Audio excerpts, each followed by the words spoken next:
بسم اللہ الرحمن الرحیم۔ السلام علیکم ڈیئر ویورز، آپ کے favourite Urdu informative channel M F Books سے آپ کی خدمت میں حاضر ہیں۔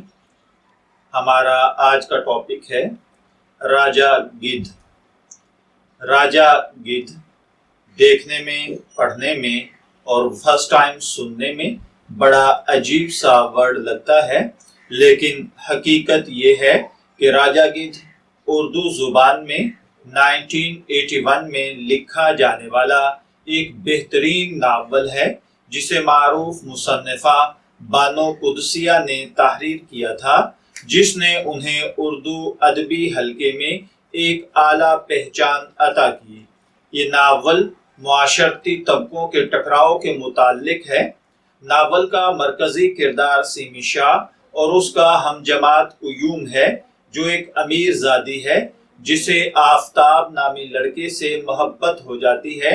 یہ ناول نفسیاتی پہلوؤں کے ہمراہ رزق حلال اور حرام اور معاشرتی رویوں میں حلال اور حرام کے ٹکراؤ پر مبنی ہے۔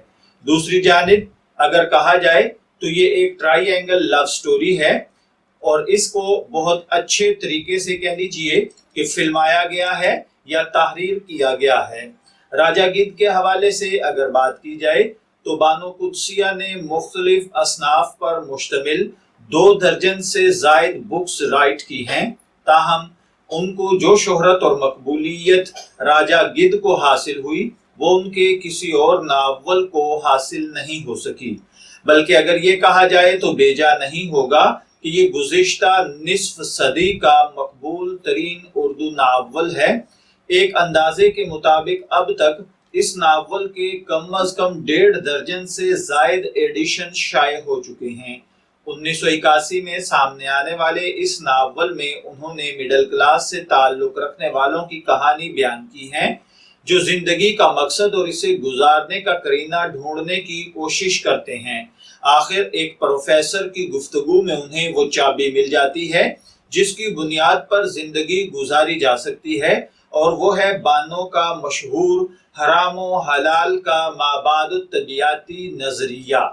بانو قدسیہ نے خود ایک ٹیلی ویژن انٹرویو میں اس ناول کی وجہ تخلیق کچھ یوں بتائی تھی کہ ایک امریکی طالب علم سے بحث کرتے ہوئے انہیں اس سوال کا جواب نہیں مل پایا تھا کہ آخر اسلام دوسرے مذاہب سے کس طرح مختلف ہے۔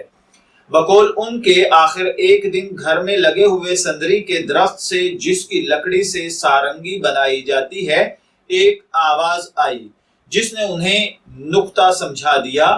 وہ نقطہ یہ ہے کہ نیکی اور بدی ایسے عوامل ہیں جو صرف ایک زندگی تک محدود نہیں رہتے، بلکہ ایک نسل سے آنے والی دوسری نسل تک جینیاتی طور پر منتقل ہوتے رہتے ہیں۔ اگر کوئی حرام کھاتا ہے تو یہ عمل اس کی نفسیات پر اثر انداز ہو کر اس کی شخصیت کو، اس کی پرسنالٹی کو بدل کر رکھ دیتا ہے۔ بہت سے لوگوں کو اس ناول کے مابعد طبیعیاتی پہلوؤں سے اختلاف رائے ہو سکتا ہے، لیکن اس بات میں کوئی شبہ نہیں کہ اسے اردو کے چند گنے چنے اعلیٰ ترین ناولوں کی فہرست میں رکھا جا سکتا ہے۔ بانو قدسیہ کے ناولوں، افسانوں اور ڈراموں میں فکریات کے 2 واضح دھارے ملتے ہیں، ایک نسوانیت، دوسرا صوفیزم۔ وہ اشفاق احمد اور ان کے قریبی ساتھیوں جیسے قدرت اللہ شہاب اور ممتاز مفتی سے بہت متاثر ہوئی تھی۔ انہوں نے مرد ابریشم کے نام سے شہاب پر کتاب بھی لکھی۔